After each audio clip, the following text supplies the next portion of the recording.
Okay, so now we start. कल हम लोगों ने जो चैप्टर स्टार्ट किया था वो था रेस्पिरेशन। और रेस्पिरेशन ब्रीदिंग क्या होती है, इसका क्या एप्लीकेशन है, कैसे वर्क करती है, क्या डिफरेंस है दोनों में, ये हम लोगों ने जाना था। We had studied about 2 types of respiration, anaerobic and aerobic पढ़ा था। ठीक है, तो अब आज हमें आगे कंटिन्यू करना है, समझना है कि जो रेस्पिरेशन से हमें ऑक्सीजन मिलता है, how does it ultimately help us. ठीक है, ये बात क्लियर है, देखेंगे। So I be needing somebody who can read. भविष्य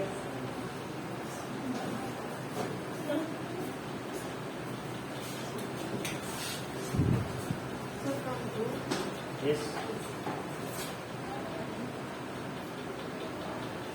Yeast are single-cell organisms. This is called anaerobic. सबको सुनाई पड़ा। This process yield alcohol. They are therefore used to make wind and air. Our muscle cells can also respond anaerobical, but only for a short time.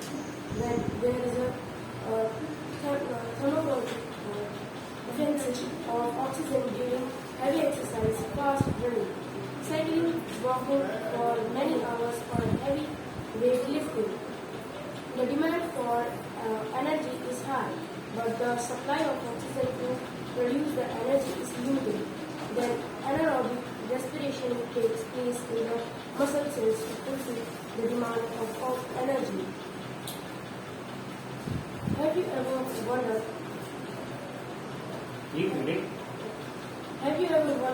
why you get muscle cramps after heavy exercise? The cramps occurs when muscle cells respond anaerobically.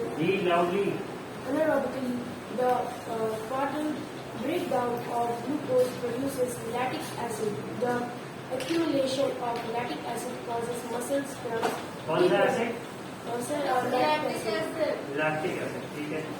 Causes muscle cramps. We get a relief from cramps after a hot water bath or a massage. Massage. Can you guess why it is so? Hot water bath or massage improves circulation of blood. As a result, the supply of oxygen to the muscle cells increases. The increases in the supply of oxygen result in the complete breakdown of lactic acid in carbon dioxide and water. ठीक है, यहाँ तक हो गया। और अभी तक respiration की जो बेसिक नीड हमने पढ़ी वो हमें ये समझ में आया कि it's for the muscles and different parts of the body to get energy. कहाँ से? फूड के ब्रेक डाउन होने में हमें ऑक्सीजन की नीड है, उसकी जरूरत पड़ती है, और वो हमें कहाँ से मिलता है? रेस्पिरेशन से। Now this oxygen needs to reach all the other parts, इसीलिए पूरे बॉडी में ब्लड जाता है। अभी तक हम लोगों ने पढ़ रखा है ना कि ब्लड ही ऑक्सीजन सब जगह पहुंचाता है। तो यहाँ पे बात हो रही, अब एनर्जी हमें चाहिए क्यों भाई? ऑब्वियसली बात है, किसी काम के लिए। अब our muscle cells can also respire anaerobically, मतलब कि ऑक्सीजन की एब्सेंस में भी इनका रेस्पिरेशन हो सकता है, लेकिन छोटे या कम समय के लिए।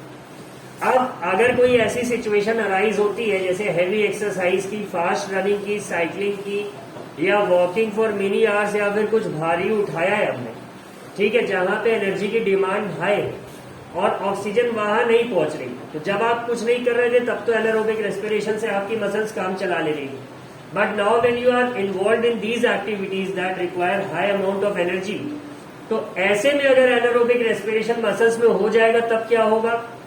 ग्लूकोज जब ब्रेक डाउन होता है तो हमें इसी में कार्बन डाइऑक्साइड, वाटर और एनर्जी मिलती है, बट एब्सेंस ऑफ ऑक्सीजन में ये क्या बना देगा? लैक्टिक एसिड बना।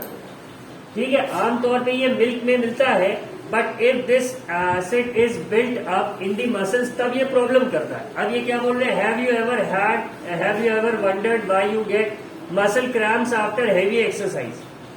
अब इसको ऐसे समझो, जब भी आप पीटी पीरियड में पहले जाते रहे होंगे तो सबसे पहले सर आपके थोड़ी सी पीटी कराते, raise your hands, bending, stretching, या जिसे हम वार्म अप कहते हैं। कोई भी स्पोर्ट्स अगर आप खेलते होगे तो सबसे पहले तो वो रनिंग कराते हैं, स्लो रनिंग, जॉगिंग कराते हैं, नॉट एग्जैक्टली फास्ट रनिंग, ठीक है। सेकेंड में क्या आता है, स्ट्रेचिंग एक्सरसाइजेज आ जाती है। तो इनका मेन एम क्या है, their main aim is to warm up the muscles, जिससे कि ब्लड का सर्कुलेशन वहां तक अच्छा हो जाए, ऑक्सीजन वहां तक पहुंचने लगे। अगर ऑक्सीजन वहां पे प्रॉपर्ली पहुंच रहा है और वहां पे ग्लूकोज का ब्रेक डाउन होगा तो क्या होगा, you will simply get energy.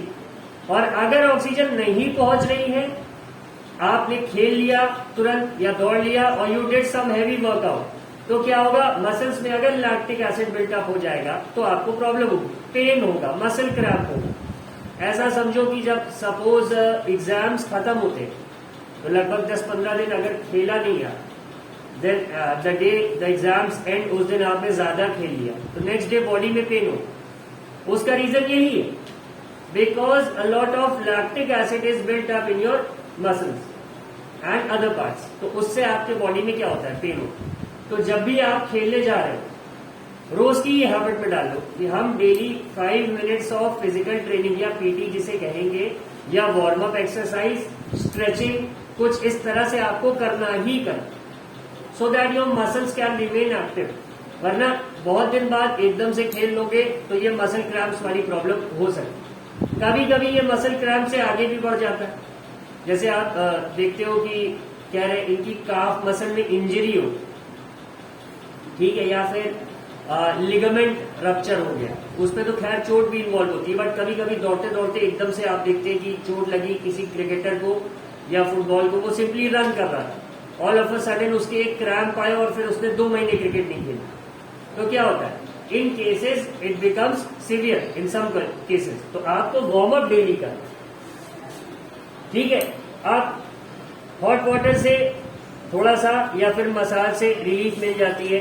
Ultimately जब आपका मसाज होता है तो व्हाट हैपेंस इज कि समवन प्रेसेस योर बॉडी और योर आर्म्स और योर लेग्स विथ हिज और हर आर्म्स, ठीक है, वो उसे अच्छे से प्रेस करना। होता क्या है, उसका आपको हेल्प क्या मिलता है, ब्लड का सर्कुलेशन हर एक कॉर्नर में हो जाता है, ठीक है। और अगर ब्लड पहुंच गया सब जगह, then that's the end of all problems. क्योंकि जो ये प्रॉब्लम आई है वो इसी वजह से आई ही है कि सारे मसल्स के हर कॉर्नर में ब्लड नहीं पहुंच रहा था। एज अ रिजल्ट वहां पे एनारोबिक रेस्पिरेशन हुआ, लैक्टिक एसिड बन गया।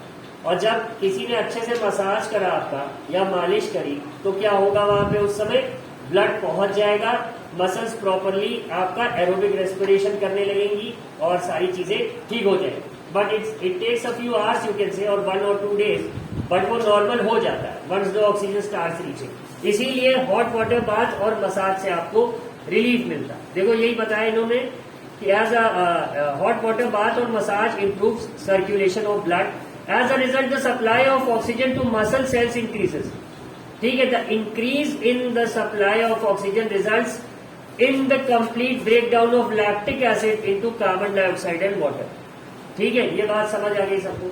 अब समझते हैं कि ब्रीथिंग क्या, ठीक है। Close your nostrils and mouth tightly and look at a watch. What did you feel after some time? How long were you able to keep both of them closed? Note down the time for which you could hold your breath. So now you know that you can not survive for long without breathing. तो मतलब इन्होंने कहा अगर नाक और मुंह आप अपने बहुत टाइटली बंद कर दोगे तो इस तरह से आप कितनी देर तक, से 30 seconds, 40 seconds, 45 seconds at max आप रह पाओगे। उसके बाद you will start feeling breathlessness और आपके हाथ ऑटोमेटिक हट जाएंगे। तो आपको ये समझ में आ जाएगा कि you can not survive long without breathing.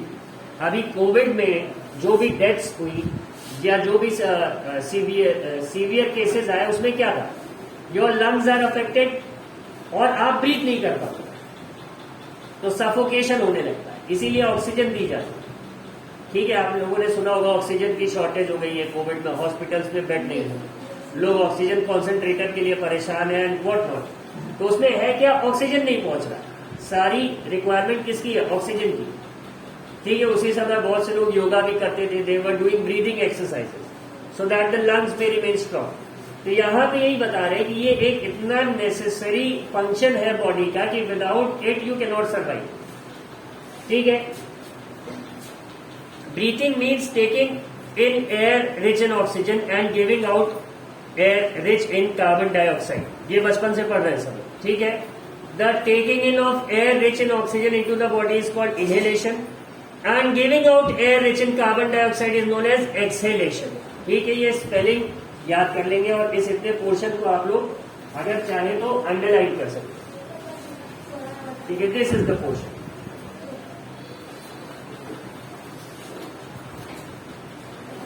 Now अब ये क्या है, it is a continuous process. क्या ऐसा होता है क्या कि दिन में 1 घंटे के लिए आपकी सांस रुक जाती हो या आप रोक लेते हो? नहीं, इट्स अ कंटिन्यूअस प्रोसेस. ये लगातार till the time a human being is alive वो ब्रीथ करता है.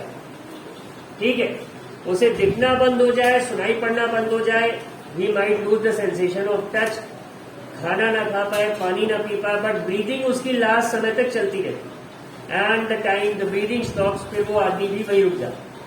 ठीक है, तो ये इतना कंटिन्यूअस प्रोसेस है. ठीक है, which goes on all the time and throughout the life of an organism. The number of times a person breathes in a minute is termed as the breathing rate.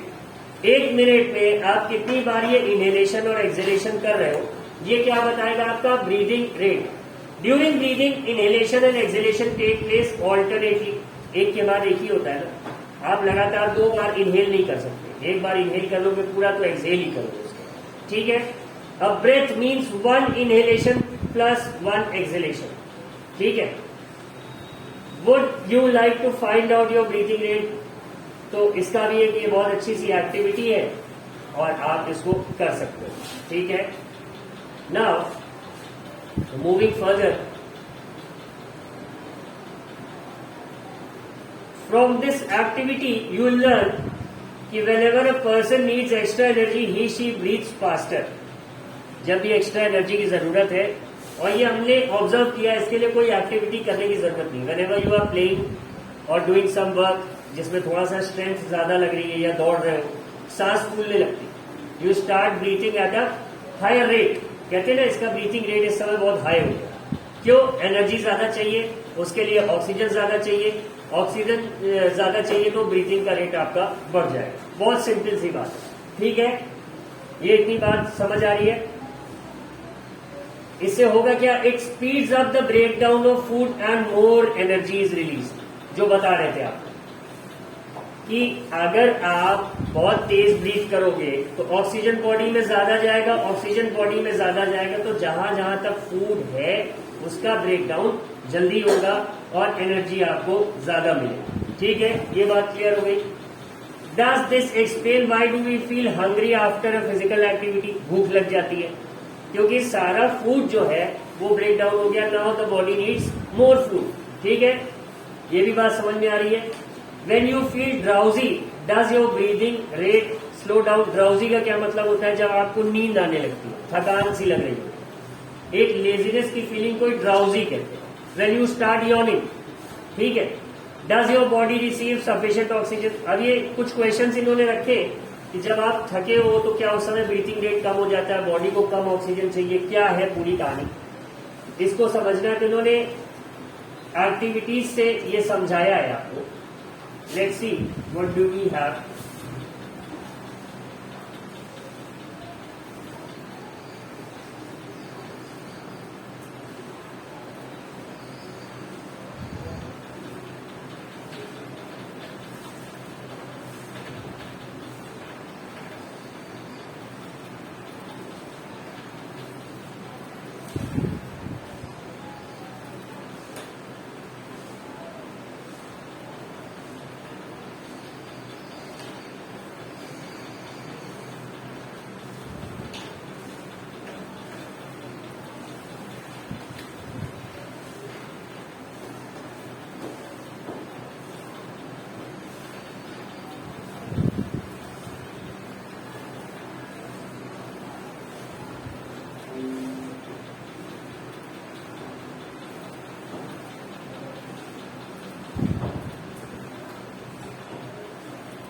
Hello friends, this video on the human respiratory system. So we will see how exactly do we undergo this entire process of respiration. So what are the special structure?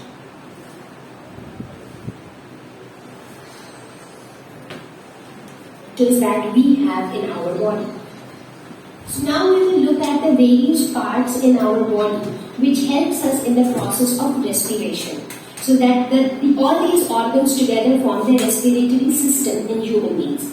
So let us first look at the various organs which together form the respiratory system, and they are nostrils. So as you can see here, these are the nostrils, which is also called as nose. Nasal cavity. So just these nostrils are nothing but two openings which you can feel in your nose. You have two holes or two openings. Just those holes, they get into a space. So this space is the nasal cavity. Next is pharynx. From nasal cavity, this passage is the pharynx. This portion is pharynx. Next is trachea. So this pharynx goes into this tube-like structure which is called trachea. And this trachea further connects to the lungs. So there are two lungs present on either side. So you see here, it's like the trachea is one tube which goes till here, and then it bifurcates onto two sides, one into each lung. So there is one right lung and another the left lung. The lungs are the most important, the vital respiratory organ of human beings. Now this trachea then further branches out into thinner tubes which are called bronchi, and the bronchi branches out further into more thin tubes which are called bronchioles, and the bronchioles further have their terminal endings called alveoli. So it is something like this. Say you have this as your trachea. So this trachea will actually divide into bronchi. So this will be bronchi. This bronchi will further divide into bronchioles, and these bronchioles will further divide into alveoli. So that's how the structure of bronchi, bronchioles and alveoli are. So these are the various parts of the respiratory system. So now we will discuss about each of these parts in detail. So first we will talk about nostrils and the nasal cavity. So what is the purpose of having nostrils? So they are openings through which air is taken in. So we breathe in or breathe out through the nostrils. So there has to be some opening which will act as an interface between the interior of our body and the external surroundings. So that door or that window is nothing but the openings which are present in the form of nostrils.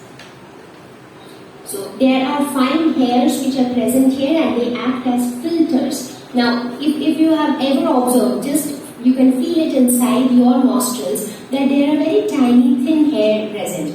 Now why do you have those hairs? Because when you inhale or when you breathe in, the air might contain dust, tiny dirt particles or some other toxic substances. So these hairs will not allow the undesired particles to get inside your body, because from nose it will gradually move to the nasal cavity, and then it can even reach the lungs. Now once these toxic substances reach your lungs, they can cause infection in your lungs, and that can make you fall ill. So that is why you have these hairs present in nostrils, so that it doesn't allow the foreign particles to get inside your body. The next part is the nasal cavity. So whatever we breathe in through the nostrils, that is the opening, after that it gets into a cavity, an open space like structure, as you can see here. So that is called nasal cavity. Now the way our mouth opens to the oral cavity, so this is the opening called mouth, and inside this you have this cavity which is nothing but the oral cavity. Similarly, these are your nostrils, and this space is the nasal cavity. And if you look at it, this is nasal cavity, and this entire thing is oral cavity. So nasal cavity and oral cavity, they are separated by a bony plate. So it is like one bony structure which is present, which separates the two cavities. So it is just like the first floor and the second floor of your house. So you just have a layer of wall which acts as the roof for the first floor, and it acts as and then you have the floor for the second floor. So that partition between the first and second floor. Similarly here you have a partition between the oral cavity and the nasal cavity, and this partition is made up of bones. So nasal cavity is the cavity where the air reaches through the nostrils. So after nostrils, the air will reach to the nasal cavity. Now inside the nasal cavity, you can actually see okay, first tell me, ये जो word cavity है इसका क्या मतलब? Yes, खाली space से लेकिन also interact with online बैठो set Priyanka. Sir, hollow space. Sir, empty space. Yes exactly, so we have answer. So two students दोनों ने एक ही जैसी बात की कि एक खाली जगह या फिर एक empty space is called cavity. ऐसे समझो इसको कि दांतों में अक्सर कैविटी होती है। कैविटी मतलब कि एक पर्टिकुलर एरिया के teeth due to some problem क्या होते हैं, हॉलो हो जाते हैं, उसमें गड्ढा सा होता है, गल जाते हैं, जिसको कहते हैं दांत। तो हम क्या कहते हैं, दांतों में कैविटी। ठीक है, म्यूट योरसेल्फ, ये जो भी है ये कैविटी हो। Cavity is what? An empty space और अ होल, जिसे कह सकते हैं। ठीक है, या एक पिट, पिट मतलब गड्ढा। ठीक, तो वही बात हो रही है।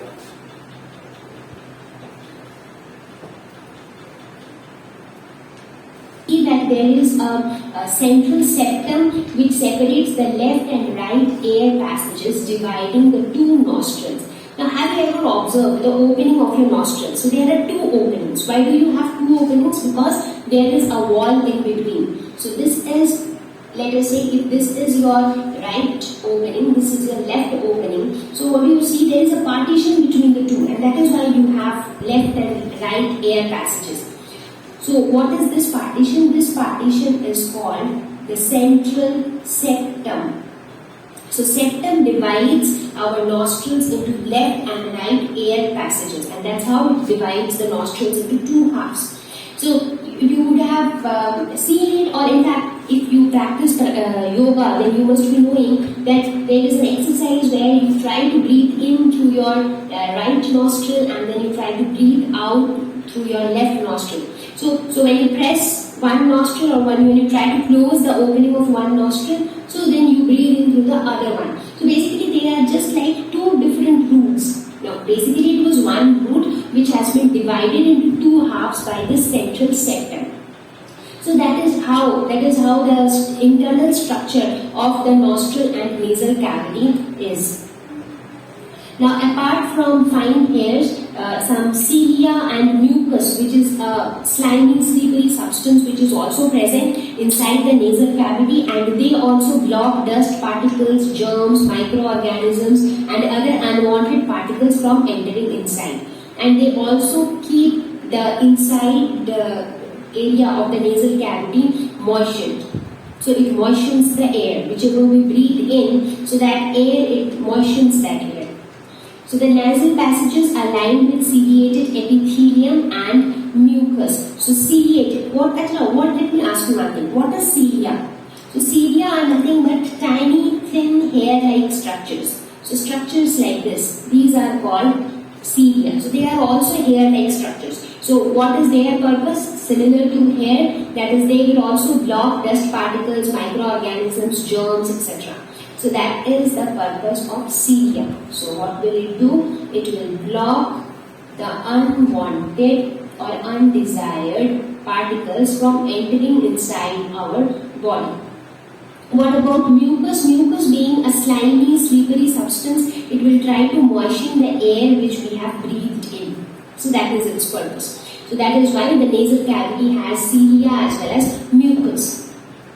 So air enters through the nostrils, get warmed and moistened at the nasal cavities. That's what happens till now. So nostril is only the opening through which air will enter. Once it enters, it goes into the nasal cavity where it will get moistened due to presence of mucus, and it also get warmed up because it is like a closed open space.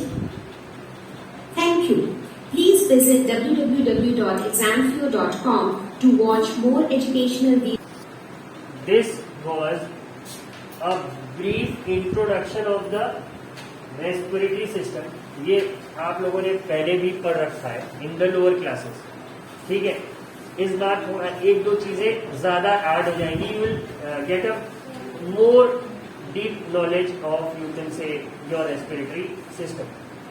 ठीक है, तो ये इतनी बात सबको समझ में आई. So as a homework, you have to read what is there. ठीक है. और इसके बाद ये जो एक्टिविटीज है बॉटल वाली, ये सब we'll carry this out in the next class. तब तक हम लोग डाउट्स को टेक अप करेंगे. Okay, sir.